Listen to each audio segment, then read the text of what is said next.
All right, buckle up, everybody, because SpaceX just pulled off another Starlink launch, and this one is something special. Yeah, this isn't just another sprinkle of satellites in the sky. Definitely not. Yeah. We're going deep on reusable rockets today, how Starlink is trying to get everyone on Earth online. And of course, gotta love that rocket landing on a drone ship in the middle of the Oh, ocean. absolutely. It's like something out of science fiction. Speaking of science fiction turning into reality, so this launch happened on December 23rd, 2024, just a couple days ago. Right. 12:35 a.m. Eastern Time, Falcon 9 rocket, 21 brand new Starlink satellites. They all took off from Kennedy Space Center down in Florida. Pretty standard for SpaceX these days, it seems like. You'd think so, right? Yeah. But the thing is, this booster they used, B1080, it just finished its 14th flight. Hold on, 14th. 14th successful flight and landing. Wow, that's got to be some kind of record. It is, and that's why this is such a big deal. Okay, I'm all ears, because 14 reuse has got to be more than just, a neat trick. What's the bigger picture here? Well, think about it.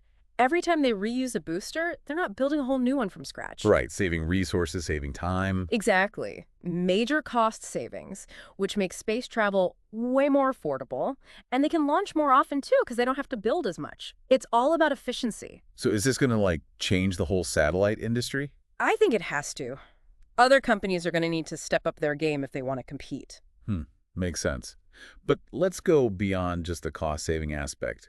What are the real long-term implications of being able to reuse rockets like this? Well, imagine this. Space travel becomes more accessible, not just for governments and giant corporations, but for smaller companies, researchers, maybe even everyday people someday. So democratizing space, in a way. Exactly. More research, more exploration, maybe even commercial space ventures that we can't even imagine right now. Okay, that's pretty mind-blowing. But let's bring it back down to Earth, literally, and talk about Starlink. They're launching these satellites like crazy. What's their master plan here? Starlink's goal is pretty ambitious. They want to create a space-based internet network. High speed, low latency, accessible from pretty much anywhere on the planet. So, Wi-Fi from space. Is that even possible? Think of it less like Wi-Fi and more like a giant interconnected network of satellites. Okay, but how does that actually work? They communicate with each other using laser links, which creates this kind of mesh network, like a net covering the entire globe. So the signal can hop between satellites, which means even if you're in the middle of nowhere, you can still connect. Precisely. And because they're using lasers, the connection is super fast, almost as good as what we have here on the ground with fiber optic cables. So we're talking about internet for everyone, no matter where they live. That's the idea. Remote villages that have never had reliable internet could suddenly access educational resources online. Right, I see where you're going with this. Doctors could provide telemedicine consultations to people in underserved areas. If there's a natural disaster and communication towers are down, Starlink could provide a lifeline. The possibilities are pretty incredible. I can definitely see the potential impact here. It's using space technology to solve real-world problems, which I think is incredibly exciting. Absolutely. It's a whole different way of thinking about space exploration. And you know what?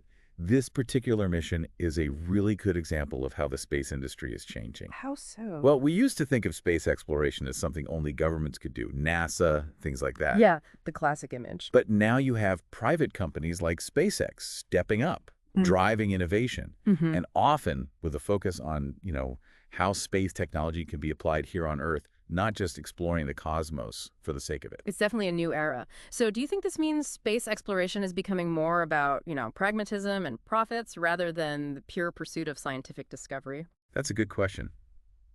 It's a different approach, that's for sure.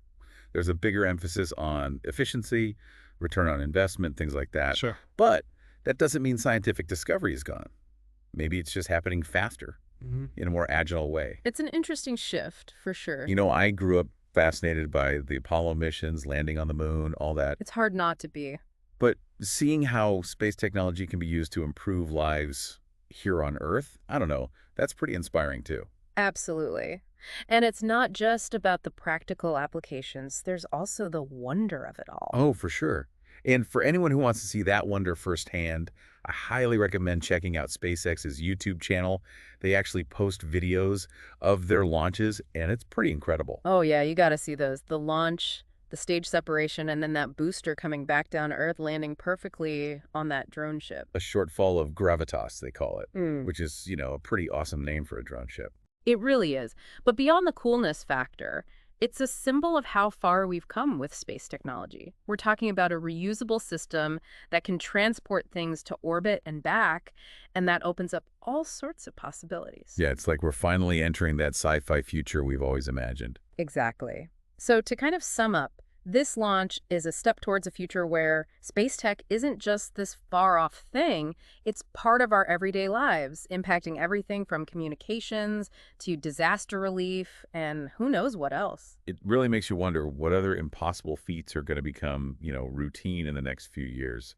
What else will we be able to do with space technology? Yeah, what else? That's something to think about, isn't it? It is, and I think that's a perfect note to end on. The future out there is getting brighter with every launch and a little closer to home, too. Couldn't agree more.